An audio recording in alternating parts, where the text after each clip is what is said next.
Hello students, concept चल रहा है अपना cell organelles. I hope so कि you understanding the topic at home from my video. If you have any doubts then you can ask me in the comment section. ठीक है, चलिए start करते हैं। और आप लिखने का काम भी कर ही रहे होंगे continuously from the PDF file. ठीक है, चलिए स्टार्ट करते हैं। कॉन्सेप्ट अपना चल रहा था एंडोप्लाज्मिक सेल ऑर्गेनल्स। ठीक है, सेल ऑर्गेनल्स अपने कंटिन्यू थे, जिसमें कि मैंने आपको कल इस डायग्राम के साथ बताया था। सेल ऑर्गेनल्स हमारे थे एंडोप्लाज्मिक रेटिकुलम। मैं एक बार रिपीट कर रही हूँ। एंडोप्लाज्मिक रेटिकुलम आपको मैंने बताया था। Endoplasmic reticulum is in short it is called ER। Endoplasmic reticulum देखिए, ये न्यूक्लियस है। न्यूक्लियस, ठीक है। न्यूक्लियस आपको मैंने बताया था कि अगर हम प्लांट सेल बनाएंगे तो वैक्यूल का साइज बड़ा होता है, जो 50 और 90% ऑफ स्पेस सराउंड करता है, जिसके कारण जो न्यूक्लियस है वो साइड में रहता है थोड़ा, जो कि एनिमल सेल में ये सेंटर में होता है। ठीक है, मैं एक कॉमन लेके चल रही हूँ। अब जो एंडोप्लाज्मिक रेटिकुलम का स्ट्रक्चर है, एक ट्यूब लाइक स्ट्रक्चर देख रहे हैं, लंबी लंबी ट्यूब लाइक स्ट्रक्चर बनाई है। मेम्ब्रेन बाउंड स्ट्रक्चर, चारों तरफ से मेम्ब्रेन से घिरे हुए जस्ट लाइक पाइप होते हैं। ठीक है, और स्प्रेड रहता है सब पूरे साइटोप्लाज्म में, इस टाइप से स्प्रेड रहता है and connected with the outer membrane of nucleus. ये देखिए, आउटर मेम्ब्रेन है, ये इनर मेम्ब्रेन है। ठीक है, इस आउटर मेम्ब्रेन से कनेक्ट रहता है, आउटर मेम्ब्रेन से। ठीक है, और इस कनेक्शन का काम क्या है कि इसका काम क्या है, कुछ भी सब्सटेंसेस को ये न्यूक्लियस से बाहर से अंदर, it mean cytoplasm to nucleoplasm और nucleoplasm to cytoplasm, different substances का ट्रांसपोर्ट करता है। So we can say it act as a channel, एक चैनल का काम भी करता है। ठीक है, ये क्या कर रहा है, एक तो पूरे साइटोप्लाज्म में स्प्रेड है, इसके कारण, क्योंकि एक network like structure, tube like structure है, तो साइटोप्लाज्म में जो भी सेल ऑर्गेनल्स है उनको एक सपोर्ट प्रोवाइड कराता है। So we can say it form the cytoplasmic framework. दूसरा मैंने आपको बताया ट्यूब लाइक स्ट्रक्चर से फैला हुआ है, तो इसका काम क्या, कनेक्शन दे रहा है। तो इसका मतलब यहाँ से यहाँ, अंदर से बाहर, बाहर से अंदर सब्सटेंसेस को एक्सचेंज करता है, और साथ में जगह जगह जहाँ पे भी जरूरत है सेल के अंदर ट्रांसपोर्ट करता है डिफरेंट मटेरियल्स को in the various region of the cell. So we can say it act as a channel, एक चैनल का भी काम करता है। ठीक है, अच्छा, एक बात हुई कि ये जो आपका एंडोप्लाज्मिक रेटिकुलम है, इसकी सरफेस कहीं कहीं तो हमें स्मूथ दिख रही है, कहीं कहीं पर इस पर पार्टिकल्स पाए जाते हैं। कि जो ये जो स्मॉल पार्टिकल्स मैंने आपको रेड डॉट से बनाए हैं, these are the ribosome particles. किस चीज के पार्टिकल्स है ये? Ribosome particles. कल मैंने आपको बताया था कि राइबोसोम पार्टिकल्स वो स्मॉलर बॉडी है सेल की, जिनके ऊपर मेम्ब्रेन नहीं होती, जस्ट लाइक एक शुगर पार्टिकल्स की तरह बहुत ही स्मॉल बॉडीज है, स्मॉल ऑर्गेनल्स है, जो दो जगह लोकेट होते हैं। एक तो ER की सरफेस पर है, और कहाँ पर है, डिस्ट्रीब्यूट है। मैंने डिस्ट्रीब्यूट भी कर रखे हैं, कल आपको बताए थे, डिस्ट्रीब्यूट होते हैं साइटोप्लाज्म में। ठीक है, I am repeating the topic of yesterday so that. तो इनका काम क्या होता है? These are the protein factories of the cell. Ribosome is a structure called protein factories. Protein factory कहलाता है, क्योंकि इसका काम क्या होता है, सेल के लिए प्रोटीन बनाना। ठीक है, प्रोटीन को सिंथेसाइज करता है। तो एंडोप्लाज्मिक रेटिकुलम का काम क्या हो गया है, क्योंकि दो टाइप की हो गई यार। अगर सरफेस रफ है, राइबोसोम पार्टिकल है, so that is called RER, rough ER। और जहां पर नहीं है, राइबोसोम पार्टिकल्स नहीं है, उसकी सरफेस स्मूथ है, so that is called smooth ER, और it is also called SER कहलाती है। ठीक है, तो ये जो रफ ER है, तो ऑब्वियसली इसकी सरफेस पर क्या प्रेजेंट है, राइबोसोम प्रेजेंट है। अगर राइबोसोम प्रेजेंट है तो उसका काम क्या है, प्रोटीन बनाना। तो RER का काम क्या हो गया, प्रोटीन बनाना। ठीक है, और SER का एक काम होता है, SER का काम होता है लिपिड बनाना। और लिपिड और प्रोटीन, ये दोनों मटेरियल किस चीज के काम आते हैं, सेल मेम्ब्रेन बनाने के काम आते हैं। जो हमारी बाउंड्री है सेल की, इस सेल की बाउंड्री जो होती है, सेल मेम्ब्रेन, प्लाज्मा मेम्ब्रेन जिसको हम कहते हैं, उसको बनाने में हेल्प करते हैं। और सेल मेम्ब्रेन बनाने का जो प्रोसेस होता है, आपको मैंने बताया था, that is the membrane biogenesis.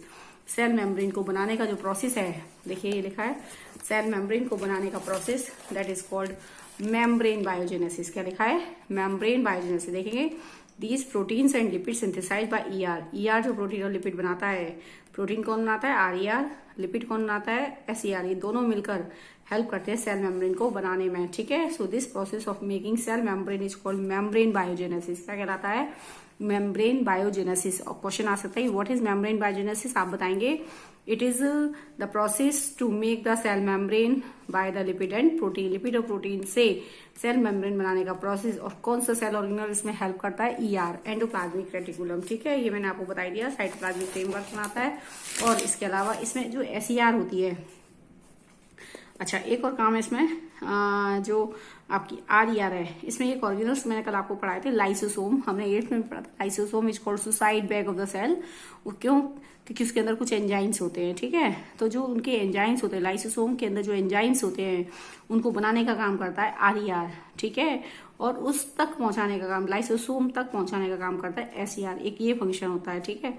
और आपका इसके अलावा एसईआर हमारा जो एक ग्रुप है एनिमल्स का, वर्टिब्रेट्स एनिमल्स का, ठीक है, जैसे हम भी वर्टिब्रेट्स हैं, तो हमारी जो लिवर सेल्स है, लिवर सेल्स की जो एसईआर है उसका काम क्या है, कोई भी ड्रग्स या पॉइजन जैसे सब्सटेंस होते हैं उनको वो डिटॉक्सिफाई करता है, मतलब उनको क्लियर करने का काम करता है, एक ये काम होता है, ठीक है।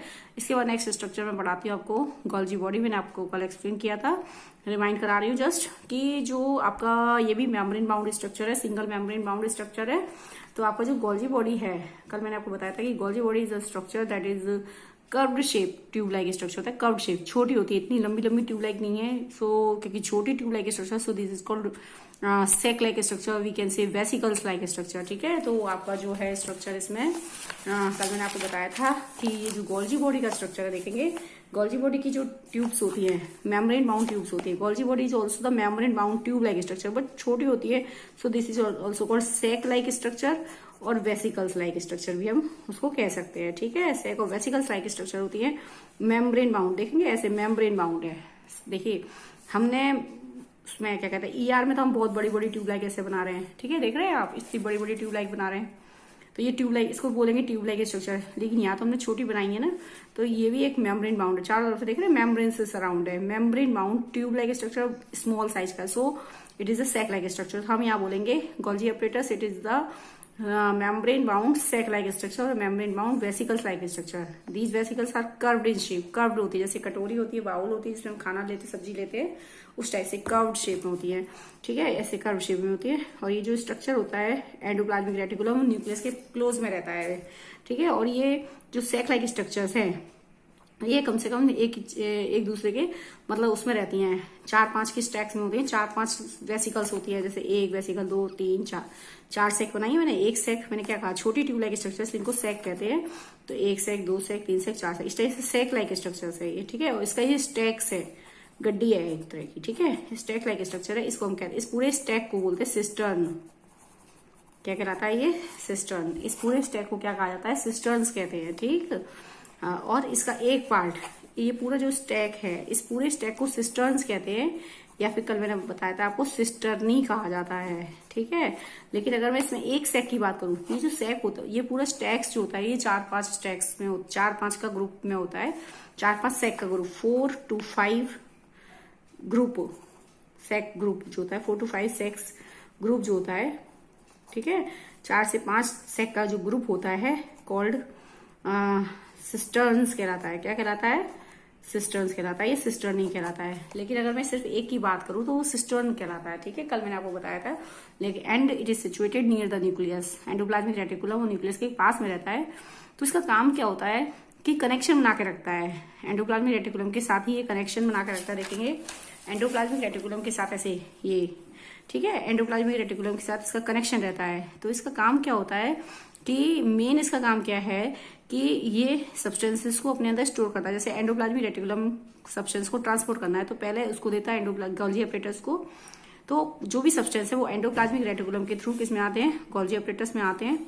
गोल्जी एपरेटस उन सब्सटेंसेस को अपने अंदर स्टोर करता है, उनको पैक्ड करता है, ठीक ही बात है, ठीक है। फिर उसको डिस्पैच कर देता है। डिस्पैच करता है तो जहां डिफरेंट पोजीशन में जहां जरूरत है सेल के अंदर, जहां जरूरत है उन सब्सटेंस को उनको भेज देता है। तो हम ये कह सकते हैं वो सब्सटेंस को स्टोरेज में हेल्प करता है, उनको पैक्ड में मदद करता है, उनको डिस्पैच में मदद करता है। गोल्जी एपरेटस यानी endoplasmic reticulum pass the substances into the Golgi apparatus which travel through the Golgi apparatus and according to the need of the cell they transmit to the various region of the cell। यानी endoplasmic reticulum उन substances को Golgi apparatus को provide कराता है ताकि Golgi apparatus उन substance को जरूरत है तो उनको वो मॉडिफाइड भी कर सकता है, यानी उनके सब्सटेंसेस को वो मॉडिफाइड करता है और अकॉर्डिंग टू नीड वो सेल में ट्रांसमिट कर सकता है। तो हम कह सकते हैं गोल्जी apparatus का जो काम है हमारा एक मतलब स्टोर करने का भी है, उनको पैक करके रखने का भी है कि जरूरत है तो भेज दिया, नहीं है तो अपने पास रख लिया। दूसरी बात उनको मॉडिफाइड करता है एज सच, वो जैसे उसको एंडोप्लाज्मिक रेटिकुलम ने जिस फॉर्म में दिया उस फॉर्म में नहीं रखता बल्कि उसको वो मॉडिफाइड कर देता है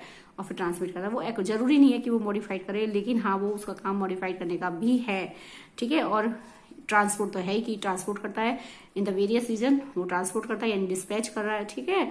और मॉडिफाइड करता है। एक काम इसका क्या है, लाइसोसोम बनाता है। गोल्जी एपरेटस का इंपॉर्टेंट काम है लाइसोसोम, एक सेल ऑर्गेनल हमने जो पढ़ी थी suicide bag of the cell, तो इस लाइसोसोम के स्ट्रक्चर को बनाने में हेल्प करता है। ठीक है, अब देखो लाइसोसोम का जो स्ट्रक्चर है वो बनाता कौन है, गोल्जी एपरेटस।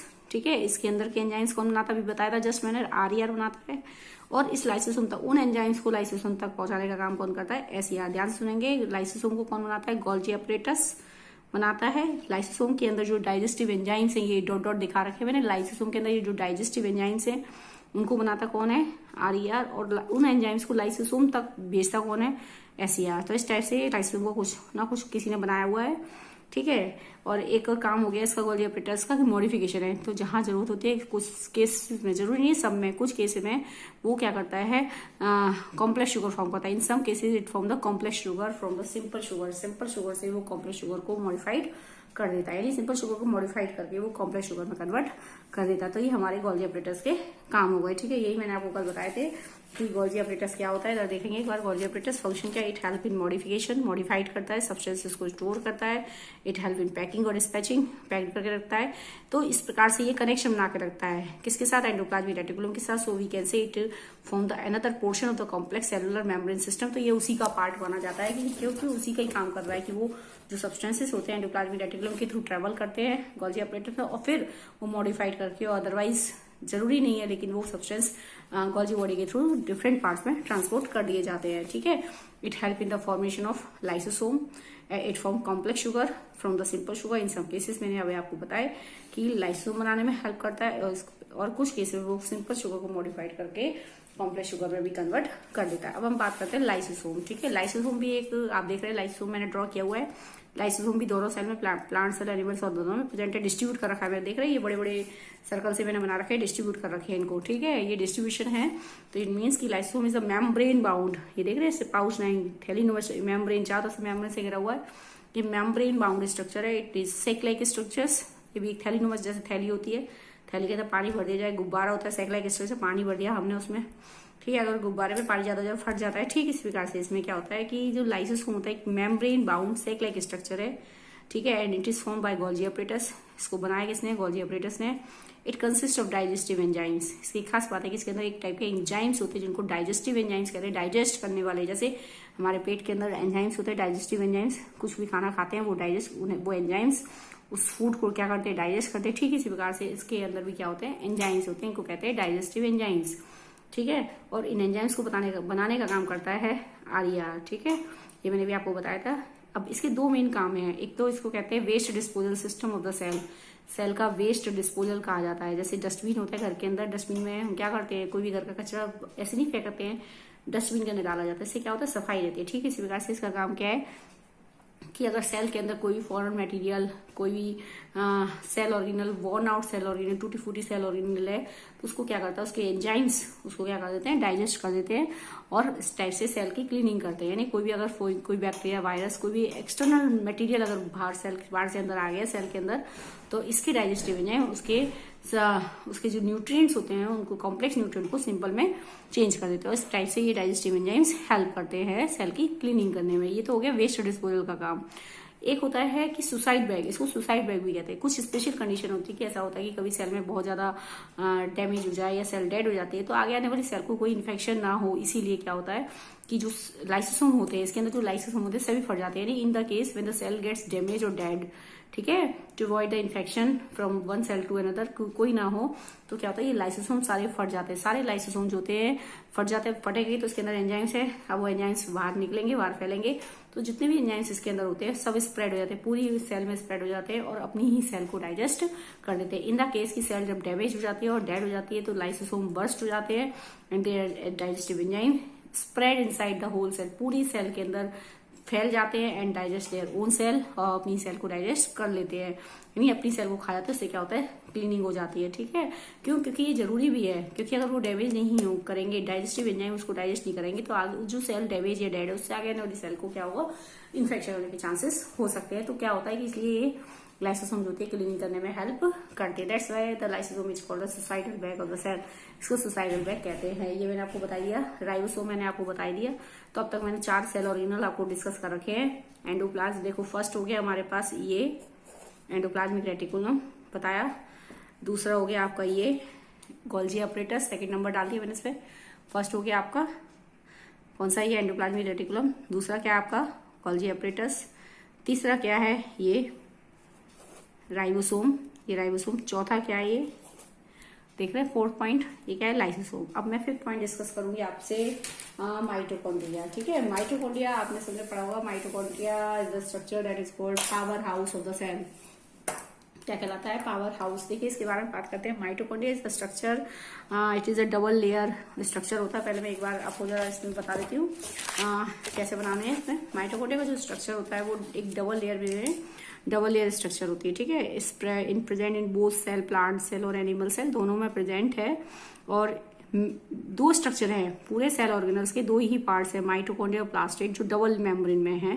बाकी सारे ऑर्गेनल्स सिंगल मेम्ब्रेन है। मैंने अभी तक मेम्ब्रेन बाउंड बोला है, किसी में डबल मेम्ब्रेन नहीं बोली है। ठीक है, माइटोकॉन्ड्रिया और प्लास्टिक डबल मेम्ब्रेन स्ट्रक्चर हैं। ठीक, और आपके राइबोसोम का स्ट्रक्चर जिसमें कोई मेम्ब्रेन है ही नहीं। तो हम जितने भी सेल ऑर्गेनल्स पढ़ रहे हैं सिर्फ इनमें सब में माइटोकॉन्ड्रिया और प्लास्टिक डबल मेम्ब्रेन वाले हैं। राइबोसोम में कोई मेम्ब्रेन नहीं है। बाकी सारे जितने भी सेल ऑर्गेनल्स हैं वो सिंगल मेम्ब्रेन वाले हैं। ठीक है, तो अब यहाँ पे क्या बताएंगे कि जो माइटोकॉन्ड्रिया का स्ट्रक्चर है आपने पढ़ रखा है, प्लांट्स इसको पावर हाउस कहते हैं। पावर हाउस मतलब जहाँ आप जानते हैं हमारे देश का पावर हाउस, जहाँ पर पावर रिएक्टर बिजली बनाई जाती है। ठीक इस प्रकार से हमारी बॉडी के अंदर एनर्जी की रिक्वायरमेंट होती है। सब जानते हैं हमारी बॉडी की एनर्जी की रिक्वायरमेंट होती है। तो जहाँ पर एनर्जी बनती है, हमारी बॉडी में एनर्जी जहाँ बनती है वो भी पावर हाउस है, क्योंकि देश में जहाँ एनर्जी बनती है वो पावर हाउस कहलाती है जगह। ठीक इसी हमारी बॉडी में भी एनर्जी है चाहिए, तो हमारी बॉडी में एनर्जी जहाँ बनती है वो हमारी जगह क्या कहलाती है, पावर हाउस कहलाती है। क्या कहलाती है, पावर हाउस। ठीक है, so we can say mitochondria is a place where the energy is produced in our body. Mitochondria हमारी वो जगह है जहाँ पर एनर्जी बनती है। So that's why we can say the mitochondria is called power house of the cell. ठीक है, तो अब माइटोकॉन्ड्रिया का जो स्ट्रक्चर है मैं आपको बता रही हूँ। ये ऐसे ओवल शेप में स्ट्रक्चर है। देखिए डबल लेयर स्ट्रक्चर है, डबल लेयर है। इसमें बाहर की सरफेस जो है आपकी स्मूथ है और अंदर की सरफेस पर ऐसे ऐसे फिंगर लाइक प्रोजेक्शंस हैं। इन्हें क्या कहते हैं, क्रिस्टी कहते हैं। ठीक है, ऐसे ऐसे बनाना है। फिंगर लाइक प्रोजेक्शंस हैं, ये क्रिस्टी कहलाती है। ये देख रहे हैं फिंगर लाइक प्रोजेक्शन, इस टाइप से माइटोकॉन्ड्रिया का स्ट्रक्चर बनेगा।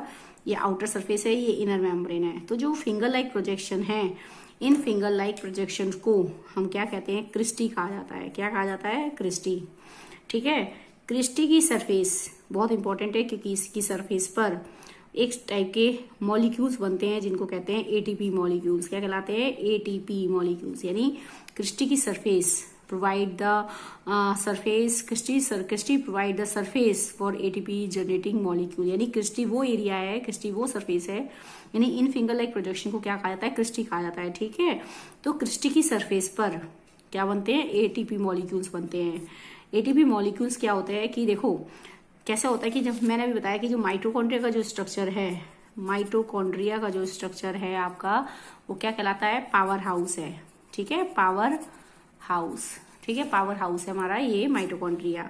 पावर हाउस का मतलब क्या होता है कि इसमें क्या बनती है, जैसे बिजली बनती है पावर हाउस में। ठीक है, इस प्रकार से हमारी बॉडी के लिए एनर्जी का बनती है माइटोकॉन्ड्रिया में। सो the mitochondria is called power house. बात है कि बिजली यहाँ पर एनर्जी कैसे बनती है। देखो बॉडी में एनर्जी बनने का एकमात्र प्रोसेस होता है, दैट इज कॉल्ड रेस्पिरेशन। सबने पढ़ा होगा 7th में कि रेस्पिरेशन क्या होता है, फूड का break down. It is a process of break down of food, break down of food. ठीक है, फूड का ब्रेक डाउन होता है इन द प्रेजेंस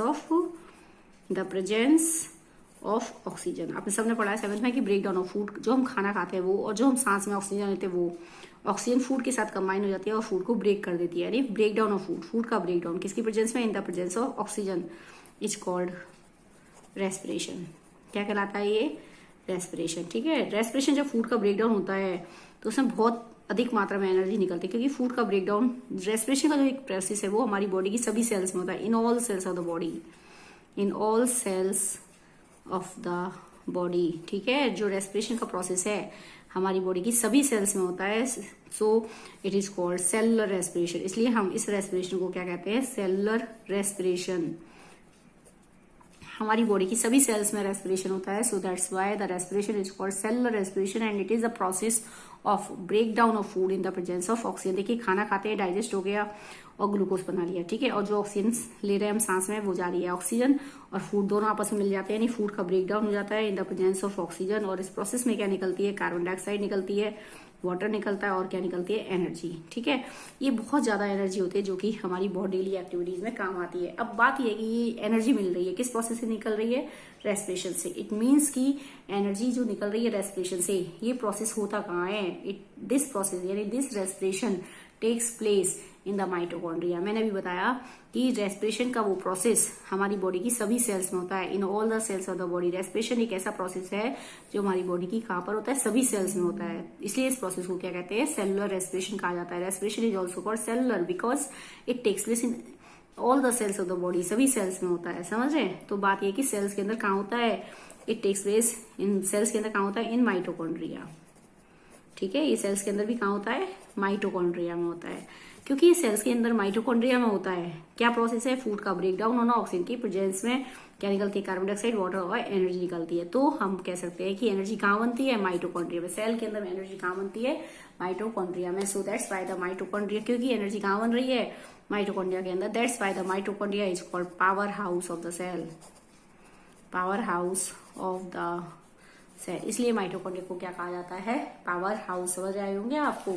अब देखिए मैंने आपको बताया कि अब ये जो एक मिनट पहले देख लो, पावर हाउस कहते हैं। तो माइटोकॉन्ड्रिया में क्या होता है, mitochondria is the place of the cell where the respiration takes place. Mitochondria वो साइट है जहां पर हमारी बॉडी का जो हमारी रेस्पिरेशन प्रोसेस होती है वो होती है, ठीक है, यानी फूड का ब्रेक डाउन होता है और एनर्जी बनती है, क्योंकि एनर्जी बनती है माइटोकॉन्ड्रिया में, so that's why the mitochondria is called power house कहलाता है, ठीक है।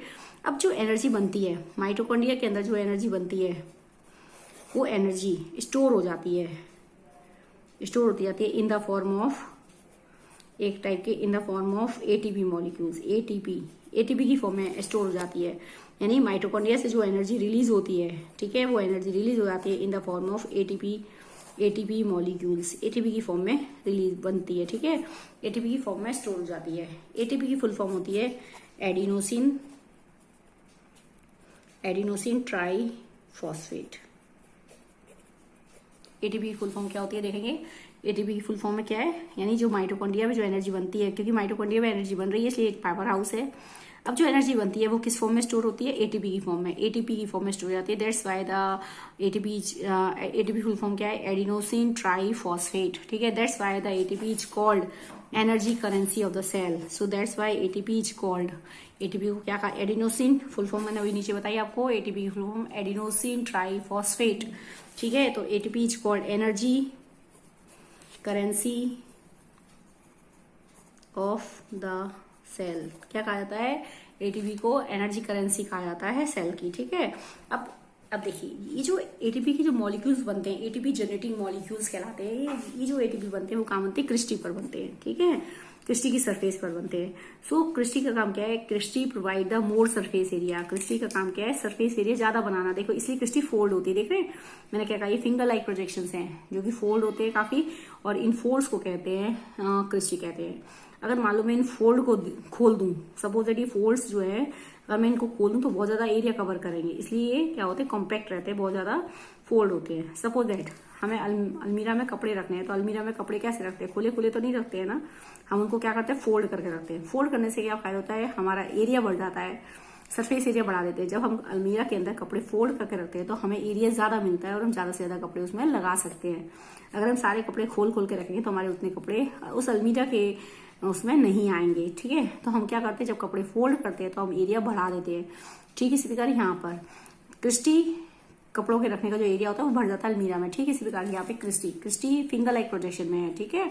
तो फिंगर लाइक प्रोजेक्शन में इसलिए ताकि वो एरिया बढ़ जाए, सरफेस एरिया बढ़ जाता है, ताकि ज्यादा से ज्यादा एटीपी का मॉलिक्यूल बन सके। एटीपी मॉलिक्यूल के लिए यानी क्रिस्टी क्या करती है, cristae provide a more area, more surface area for the generation of ATP molecules. ATP, क्योंकि एटीपी का जो मॉलिक्यूल होता है वो कहाँ बनता है, क्रिस्टी पर बनता है, क्रिस्टी की सरफेस पर बनता है, इसलिए क्रिस्टी बहुत ज्यादा फोल्ड होती है, फोल्ड है ताकि ज्यादा से ज्यादा सरफेस मिले और एटीपी के मॉलिक्यूल्स ज्यादा से ज्यादा क्या हो सके, बन सके।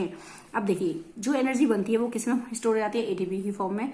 जब सेल को जरूरत होती है तो एटीपी का मॉलिक्यूल ब्रेक हो जाता है और उसको सेल को एनर्जी मिल जाती है, यानी जो एनर्जी माइटोकॉन्ड्रिया बनाता है वो स्टोर कहाँ होती है, एटीपी की मॉलिक्यूल में। ठीक है, एटीपी मॉलिक्यूल कहाँ बनते हैं, क्रिस्टी की सरफेस पर, और क्रिस्टी की जो सरफेस होती है इसलिए फोल्ड होती है ताकि बहुत ज्यादा एरिया मिल जाए और ज्यादा से ज्यादा क्या बन सके, एटीपी मॉलिक्यूल्स बन सके। अब हम wherever the cell require the energy then ATP molecule breaks and provide the energy to the cell. जिस समय हमारे सेल को एनर्जी की जरूरत होती है तब एटीपी का मॉलिक्यूल ब्रेक हो जाता है और सेल को एनर्जी प्रोवाइड कराता है। So that's why the mitochondria is called energy currency of the cell. क्या कहलाती है हमारी, energy currency, sorry, so that's why ATP is called. दो टर्म आ गए, एटीपी फुल फॉर्म मैंने अभी आपको बताई, इसकी एडिनोसिन ट्राइफॉस्फेट, ठीक है,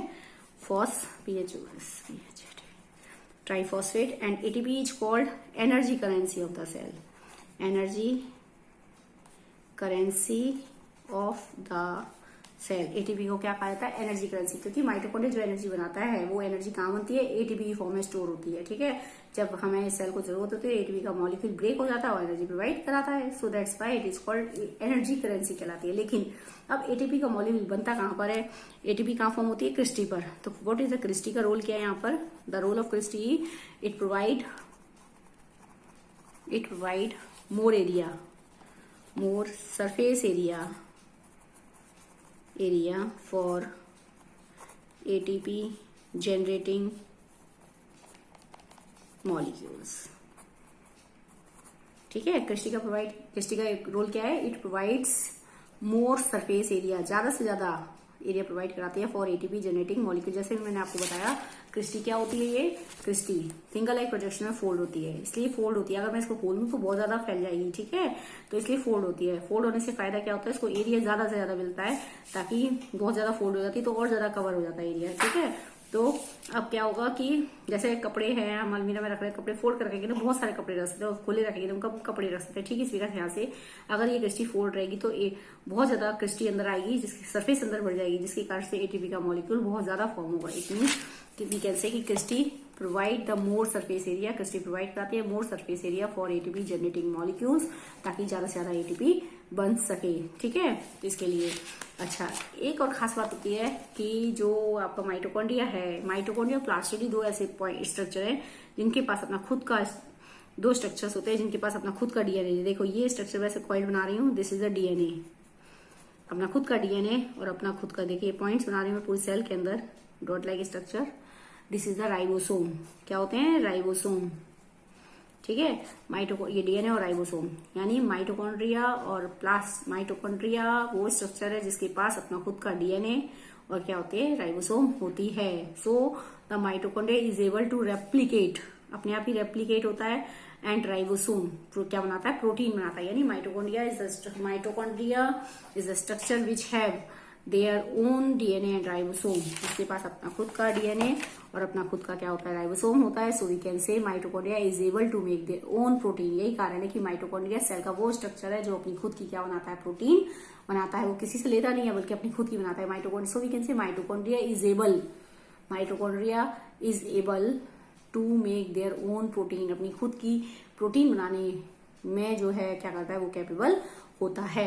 ठीक है, तो ये हमारे माइटोकॉन्ड्रिया से, सो दैट माइटोकॉन्ड्रिया का रोल हो गया हमारे पास। मैं एक बार इसमें पढ़ रही हूँ, नोटबुक पे देखना ध्यान से। Mitochondria it is a double membrane bound organelle, cell organelle present in the both cell, distributed in the cytoplasm. Cytoplasm में डिस्ट्रीब्यूट होता है। Its outer membrane is smooth and porous and inner membrane is deeply folded in the form of finger like projections में होती है। This is called Christie कहा जाता है। इनको क्या कहा जाता है, क्रिस्टी। क्रिस्टी का काम क्या है, cristae provide more surface area for ATP generating chemical reactions in finger like projection. का काम है कि बहुत ज्यादा एरिया प्रोवाइड कराना ज्यादा से ज्यादा, ताकि एटीपी का ज्यादा से ज्यादा जनरेशन हो सके। ठीक है, फॉर्मेशन हो सके। Next point, it has its own DNA and ribosome. ये वो स्ट्रक्चर है जिसके पास अपना खुद का क्या होता है, डीएनए और राइबोसोम होता है। So it is able to replicate itself, ताकि वो खुद क्या कर सके, रेप्लीकेट हो सके, यानी वो खुद अपने आप को डबल कर सकता है, ठीक है। रेप्लिकेशन होता है and able to make their own protein, और क्या बनाता है, अपनी खुद की प्रोटीन बना सकता है, ठीक है। So we can say mitochondria is able to make their own protein. Function देखेंगे इसका, इट इज कॉल्ड एक mass function, it is called power house of the cell. क्या कहलाता है, power house, because the respiration takes place, so we can say oxidation of food takes place and large amount of energy is released, ठीक है। so we can say it is a site of cellular respiration, यानी हमारी body का cellular respiration कहाँ पर होता है, यानी रेस्पिरेशन प्रोसेस कहाँ होता है, माइटोकॉन्ड्रिया में। so we can say mitochondria is site of cellular respiration, mitochondria में ही रेस्पिरेशन होता है। And the energy release by mitochondria, और जो एनर्जी रिलीज होती है माइटोकॉन्ड्रिया में फूड के ब्रेकडाउन से, that is store in the form of ATP. किसकी फॉर्म में स्टोर हो जाती है, एटीपी की फॉर्म में। एटीपी की फुल फॉर्म क्या है, एडिनोसिन ट्राइफॉस्फेट, ठीक है। ATP is the molecule which store energy, so that's why it is called energy currency of the cell. This ATP is called energy currency of the cell. Mitochondria जो energy release करता है वो energy किसकी form में store हो जाती है, ATP की फॉर्म में। किसकी फॉर्म में स्टोर होती है, एटीपी की फॉर्म में। So that's why ATP is called energy currency of the cell. क्या कहलाता है, energy currency. Whenever the cell require energy, जब हमारी सेल को एनर्जी की जरूरत होती है, एटीपी मॉलिक्यूल ब्रेक हो जाता है and generate energy to be use for the metabolic activities of the body. और जो एनर्जी वो रिलीज करता है एटीपी मॉलिक्यूल ब्रेक होके, वो एनर्जी हमारी बॉडी की एक्टिविटीज में क्या आती है, काम आती है, ठीक है। इस टाइप से हम माइटोकॉन्ड्रिया के बारे में डिस्कस करते हैं। हाँ, इससे अब हम बनाते हैं इसमें कि देखिए मैंने अभी आपको बताया कि डिस्ट्रीब्यूट होता है, तो डिस्ट्रीब्यूट स्ट्रक्चर है, जैसे कि अब आप बनाएंगे माइटोकॉन्ड्रिया, ये ऐसे डिस्ट्रीब्यूट कई सारी जगह आप ड्रॉ करेंगे ओवल शेप में, ये फिंगर लाइक प्रोजेक्शन आप ड्रॉ करेंगे, ठीक है। जहाँ पे भी आप इसमें माइटोकॉन्ड्रिया बनाना है तो हम डिस्ट्रीब्यूट करना है साइटोप्लाज्म में, ठीक है। ये ऐसे आप बना देंगे, ये सब माइटोकॉन्ड्रिया आपने डिस्ट्रीब्यूट करना है। कहने की बात है कि जो माइटोकॉन्ड्रिया का स्ट्रक्चर है वो आपका क्या होना चाहिए, डिस्ट्रीब्यूट होना चाहिए। ऐसे फिंगर लाइक प्रोजेक्शंस होते हैं, इस टाइप से ये क्या होता है, डिस्ट्रीब्यूट होता है। दिस इज द माइटोकॉन्ड्रिया, ठीक है। ये तो हमारा 5वां स्ट्रक्चर था, दैट इज द माइटोकॉन्ड्रिया, ठीक है। ये माइटोकॉन्ड्रिया हो गया, तो हम सेल में डिस्ट्रीब्यूट हो गया, ठीक है। इसके बाद नेक्स्ट स्ट्रक्चर आता है प्लास्टिड। प्लास्टिड वो स्ट्रक्चर है जो केवल किस में होता है, प्लांट सेल में होता है, एनिमल सेल में प्लास्टिड नहीं होता। प्लास्टिड जो है प्लास्टिड का जो स्ट्रक्चर है वो भी डबल मेम्ब्रेन स्ट्रक्चर होता है and it also have their own DNA and ribosome. Mitochondria और प्लास्टिड देखेंगे, माइटोकॉन्ड्रिया और प्लास्टिड दोनों ऐसे स्ट्रक्चर हैं जिसके पास अपना खुद का डीएनए और अपना खुद का क्या होता है, राइबोसोम होता है and it is double membrane structure, ठीक है। पूरे जितने भी सेल ऑर्गेनल्स हम पढ़ रहे हैं उनमें सब में सिर्फ माइटोकॉन्ड्रिया और प्लास्टिड ही दो ऐसे स्ट्रक्चर हैं जो डबल मेम्ब्रेन से घिरे हुए होते हैं, ठीक है। डबल मेम्ब्रेन होती है और दे have their own DNA and ribosome. अपना खुद का क्या होता है, डीएनए, और उनके पास अपना खुद का क्या होता है, राइबोसोम होता है। अपना खुद का डीएनए जेनेटिक मटेरियल होता है अपना खुद का एंड राइबोसोम होता है। So we can say they have their own DNA and ribosome. Which name, question आता है, name the cell organelles which have their own DNA and ribosome. कौन सी सेल ऑर्गेनल्स हैं जिनके पास अपना खुद का डीएनए होता है, खुद का राइबोसोम होता है। आपका नाम तुरंत आ जाना चाहिए, माइटोकॉन्ड्रिया एंड प्लास्टिड। माइटोकॉन्ड्रिया और प्लास्टिड दो ऐसे सेल ऑर्गेनल्स हैं जिनके पास अपना खुद का डीएनए और क्या होता है, राइबोसोम होता है, ठीक है। So we can say mitochondria and plastid are the cell organelles which have their own DNA and ribosome, so they replicate itself, वो खुद रेप्लिकेट होते हैं and they are able to make their own protein, और अपनी खुद की क्या बनाते हैं, प्रोटीन बनाते हैं। यानी mitochondria and plastid both are structures make their own protein. यानी हम कह सकते हैं कि माइटोकॉन्ड्रिया और प्लास्टिड दो ऐसे स्ट्रक्चर्स हैं, माइटोकॉन्ड्रिया, ठीक है, एंड प्लास्टिड। इन दोनों की खास बात है, ये दो ऐसे स्ट्रक्चर हैं जो कि एक तो डबल मेम्ब्रेन में है, डबल मेम्ब्रेन में है। दूसरी बात, mitochondria and plastid they have their own DNA, have their own DNA, जो खुद का डीएनए होता है एंड क्या होता है, इनके पास खुद का राइबोसोम होता है। दे have their own DNA and ribosome, जिनके पास अपना खुद का डीएनए और राइबोसोम होता है। सो दे रेप्लिकेट इटसेल्फ, वो खुद रेप्लिकेट होते हैं, they replicate itself and able to make their own protein, able to make their own protein, ठीक है। ध्यान से देखेंगे इसमें माइटोकॉन्ड्रिया एंड प्लास्टिड, ठीक है। Mitochondria plastid double membrane structure, दोनों have their own DNA ribosome. ये दोनों ही ऐसे स्ट्रक्चर जिनके पास अपना खुद का डीएनए, खुद का राइबोसोम होता है। सो दे रेप्लीकेट इटसेल्फ, वो खुद रेप्लीकेट भी होते हैं, and make their own protein, अपनी खुद की क्या बनाते हैं, प्रोटीन बनाते हैं। माइटोकॉन्ड्रिया मैंने आपको बता दिया। प्लास्टिड पर जा रहे हैं हम। प्लास्टिड जो स्ट्रक्चर होता है केवल किसमें होता है, प्लांट सेल में, ठीक है।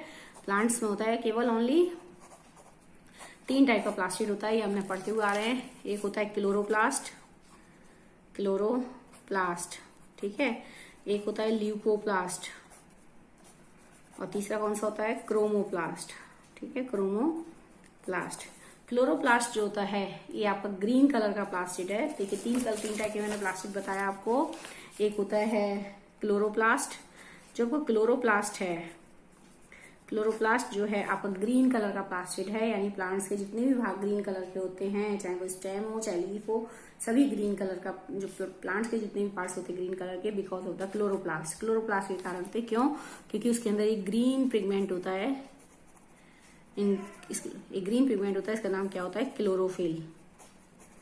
एक ग्रीन पिगमेंट होता है क्लोरोफिल, इसका काम क्या होता है क्लोरोफिल का, 2 काम है इसके मेन। एक तो प्लांट्स को ग्रीन कलर देता है, गिव ग्रीन कलर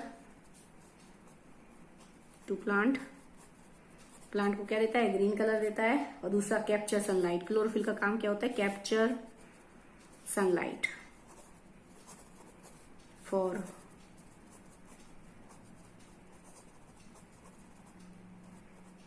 सिंथेसिस, ठीक है। क्लोरोप्लास्ट 3 टाइप का प्लास्टिक पढ़ाऊंगी।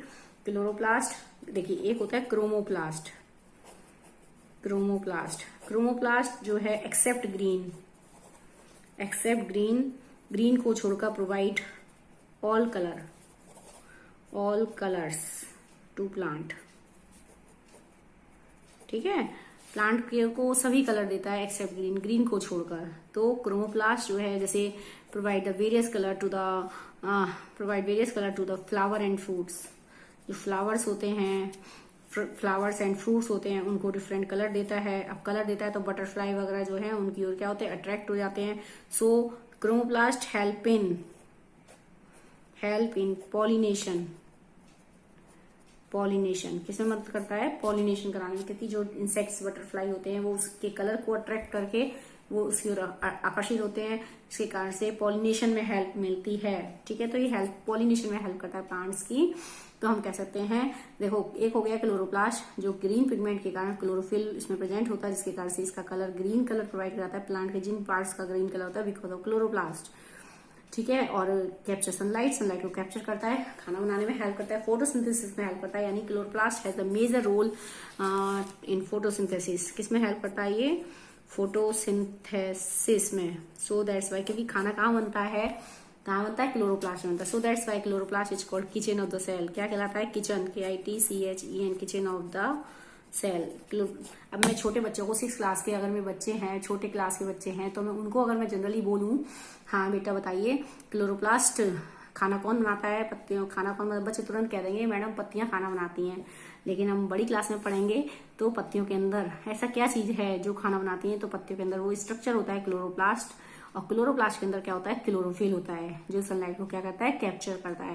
यानी पत्ती खाना कहाँ बनता है, पत्तियों के अंदर क्लोरोप्लास्ट में बनता है। So we can say chloroplast is called kitchen of the cell. क्या कहलाता है, अगर हम छोटे बच्चे से पूछेंगे 4th 5th के, वो कहेगा कि madam kitchen of the cell kitchen कौन है, प्लांट्स की किचन कौन है, लीव से खाना बनता है वहां पे।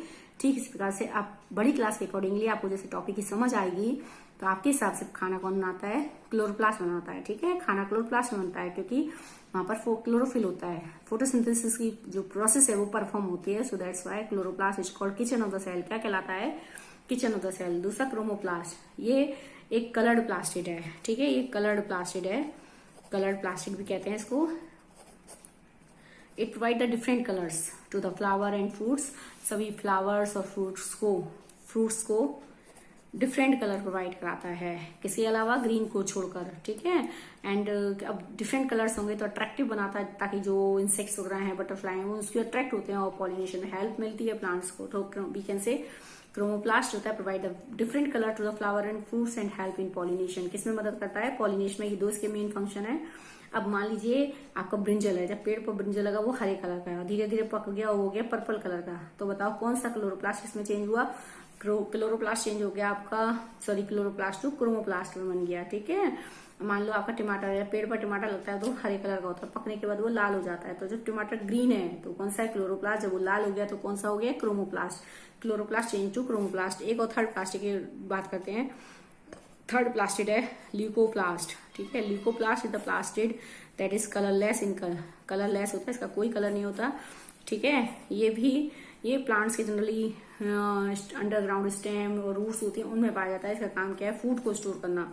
फूड मटेरियल को क्या करता है, ये स्टोर करता है। इसका कलरलेस है, ये कोई कलर प्रोवाइड नहीं कराता, लेकिन इसका काम क्या है, स्टोर करना, फूड को स्टोर करता है। ठीक है, किस 3 फॉर्म में स्टोर करता है, वो स्टार्च की फॉर्म में कर सकता है, प्रोटीन की फॉर्म में करता है, और फैट की मतलब ऑयल की फॉर्म में करता है। ठीक है, ल्यूकोप्लास्ट का काम कलरलेस है, ये कलरलेस प्लास्टिड है, कोई पिगमेंट नहीं है, लेकिन इसका काम स्टोर करने से रिलेटेड है फूड को। अब फूड स्टार्च की फॉर्म में भी स्टोर कर सकता है, प्रोटीन की फॉर्म में भी स्टोर कर सकता है, और फैट की फॉर्म में भी। Generally it is found in the roots, underground roots और स्टेम। इन प्लांट्स में इनमें पाया जाता है, जो अंडरग्राउंड पार्ट्स होते हैं जो फूड को स्टोर करते हैं, अंडरग्राउंड स्टेम है, अंडरग्राउंड रूट्स है, उनमें जनरली पाया जाता है। ठीक है, अंडरग्राउंड स्टेम हो गई, जैसे पोटैटो हो गया, अंडरग्राउंड रूट हो गई, जबकि आपकी कैरेट, रेडिश हो गई, अंडरग्राउंड रूट्स हैं ये। तो ये क्या करती है, फूड को स्टोर करती हैं। ठीक है, जैसे अंडरग्राउंड रूट्स होती हैं कैरेट, रेडिश, अंडरग्राउंड स्टेम हो गया पोटैटो, ये फूड को स्टोर करते हैं। तो जनरली इनमें फूड को स्टोर करने के जो मेन पार्ट होता है वो होता है ल्यूकोप्लास्ट। ठीक है, तो ल्यूकोप्लास्ट का काम क्या है, फूड को स्टोर करना, स्टार्च का, प्रोटीन को स्टोर करता है या फैट को स्टोर करता है। ठीक है, तो इसके on the basis of the food material की वो किस टाइप का फूड स्टोर करते हैं, इसके अलग अलग नाम है। अगर वो स्टार्च को स्टोर करता है इसको कहते हैं एमाइलोप्लास्ट। एमाइलोप्लास्ट। ठीक है, मैंने क्या बताया आपको कि ये जनरली फूड को स्टोर करता है। तो फूड को स्टोर करता है, किस टाइप का फूड स्टोर करता है, प्रोटीन को कर रहा है या स्टार्च को कर रहा है या फैट को कर रहा है, तो उसके अकॉर्डिंगली इसके अलग अलग नाम दे दिए गए हैं। अगर वो स्टार्च को स्टोर करता है तो एमाइलोप्लास्ट कहलाता है। क्या कहलाता है, एमाइलोप्लास्ट। अगर प्रोटीन को स्टोर करता है तो एल्यूरोप्लास्ट, एल्यूरोप्लास्ट कहते हैं। ठीक है, देखिए तो ल्यूकोप्लास्ट जो है फूड को स्टोर करता है, किस टाइप के फूड को स्टोर कर रहा है, प्रोटीन, फैट या स्टार्च, तो इसके अकॉर्डिंगली इसके अलग अलग नाम हैं। स्टार्च को स्टोर करना है तो एमाइलोप्लास्ट कहलाता है, प्रोटीन को स्टोर करता है एल्यूरोप्लास्ट कहलाता है, एल्यूरो ALEUROPLAST एल्यूरोप्लास्ट कहलाता है, और फैट को स्टोर करता है तो इलियोप्लास्ट कहलाता है, ELAIO इलायोप्लास्ट कहलाता है। ठीक है, तो ल्यूकोप्लास्ट के अलग अलग नाम है। स्टार्च को स्टोर करने के लिए एमाइलोप्लास्ट, प्रोटीन को एल्यूरोप्लास्ट और फैट को एलियोप्लास्ट कहलाते हैं। तो इस टाइप से इसके अलग अलग नाम है on the basis of which type of food is stored by the leucoplast. तो हमारे पास प्लास्टिड 3 टाइप का प्लास्टिड वो स्ट्रक्चर है, mitochondria plastid which have their own DNA ribosome, जिनके पास अपना खुद का DNA और अपना खुद का क्या होता है, राइबोसोम होता है। So they are able to make their own protein, they replicate itself. यानी ये दोनों स्ट्रक्चर माइटोकॉन्ड्रिया और प्लास्टिड ये वो स्ट्रक्चर हैं जो कि खुद रेप्लिकेट होते हैं और खुद इनका अपना खुद का क्या होता है, प्रोटीन बनाने की कैपेसिटी में होती है। दूसरी बात, प्लास्टिड डबल मेम्ब्रेन स्ट्रक्चर है जस्ट लाइक द माइटोकॉन्ड्रिया। ये 2 ही स्ट्रक्चर हैं पूरे सेल के अंदर जो डबल मेम्ब्रेन से बाउंड होते हैं। ठीक है, 2 मेम्ब्रेन से बाउंड होते हैं। सेल ऑर्गेनल्स की बात करें, न्यूक्लियस की बात नहीं कर रहे हैं। ठीक है, सेल ऑर्गेनल्स में केवल माइटोकॉन्ड्रिया और प्लास्टिड ही 2 ऐसे स्ट्रक्चर हैं जो कि डबल मेम्ब्रेन बाउंड स्ट्रक्चर हैं। 3 टाइप का, क्लोरोप्लास्ट, क्रोमोप्लास्ट और leucoplast. Chloro green colour provide कराता है, क्लोरोफिल होता है, लाइट कैप्चर करता है, फोटोसिंथेसिस में हेल्प करता है, खाना बनाने में हेल्प करता है। That's why it is called kitchen of the cell. क्या कहलाता है, kitchen. Chromoplast different colours provide करता है फ्लावर और फ्रूट्स को, ताकि वो अट्रैक्ट हो सके इंसेक्ट्स और पॉलिनेशन में हेल्प मिलती है। ठीक है, different colours except green provide कराता है। ल्यूकोप्लास्ट फूड को स्टोर करने का, फूड मटेरियल्स को वो स्टोर करता है स्टार्च, प्रोटीन और फैट की फॉर्म में। स्टार्च की फॉर्म में करता है माइलोप्लास्ट, प्रोटीन की फॉर्म में एल्यूरोप्लास्ट और फैट की फॉर्म में इलायोप्लास्ट। तो इस टाइप से हमारे डिफरेंट इसके क्या हुए, पार्ट हुए आपके प्लास्टिक के। ठीक है, एक बात और देखते हैं, अगर हम इसको ड्रॉ करेंगे तो कैसे बनाएंगे, थोड़ा सा डीप स्ट्रक्चर आप इसमें बनाएंगे क्लोरोप्लास्ट का। अगर मैं ड्रॉ कर रही हूँ स्ट्रक्चर, देखेंगे रेड पेन से, क्लोरोप्लास्ट डबल लेयर स्ट्रक्चर है। ठीक है, जब आप बनाएंगे तो ऐसे ऐसे दिखा देना, इसमें डिस्ट्रीब्यूट करना है। और हाँ, एक चीज और, ये जो स्ट्रक्चर हम बना रहे हैं इस टाइप का स्ट्रक्चर, ये रेड कलर से जो मैं दिखा रही हूँ, ये आपका क्लोरोप्लास्ट है। ठीक है, जिसको आपको केवल प्लांट सेल में दिखाना है और एनिमल सेल में ड्रॉ नहीं करेंगे। ये ऐसा डिस्ट्रीब्यूट होता है in the cytoplasm, double layer structure that is was distributed in the cytoplasm. ऐसे दिखाएंगे, साइटोप्लाज्म में डिस्ट्रीब्यूट होता है, not only in plant cell में होता है, एनिमल सेल में प्रेजेंट नहीं होता। ठीक है, अब मैं बात करती हूँ एक और स्ट्रक्चर की, that is was the centrosome. क्या कहलाता है, सेंट्रोसोम। का जो स्ट्रक्चर है केवल एनिमल सेल में होता है। ठीक है, अब मैं नेक्स्ट स्ट्रक्चर की बात कर रही हूँ, सेंट्रोसोम। अब आपका रह गया सेंट्रोसोम वैक्यूल। ठीक है, सेंट्रोसोम वैक्यूल रह गए, और कुछ आपका क्या रहेगा इसमें, हाँ ठीक है, थोड़ा सा पॉइंट्स रह गए सेंट्रोसोम वैक्यूल के बारे में और अबाउट द सेल डिवीजन। ये 2 कॉन्सेप्ट रह गए हैं आपके। सेंट्रोसोम बताना है, वैक्यूल और सेल डिवीजन के बारे में मुझे डिस्कस करना है। ठीक है, सेल डिवीजन का जनरली बहुत छोटा कॉन्सेप्ट है आपकी बुक में, बाकी के इससे ज़्यादा डीप जो है हायर क्लास में आएगा। ठीक है, तो मैं इसको लेटर वीडियो में डिस्कस करूंगी। आई hope so you will understand the topic till now. समझ में आ गया हो। अगर आपको कोई डाउट है तो आप कमेंट सेक्शन में मुझसे पूछ सकते हैं। ठीक है, thank you, have a nice day.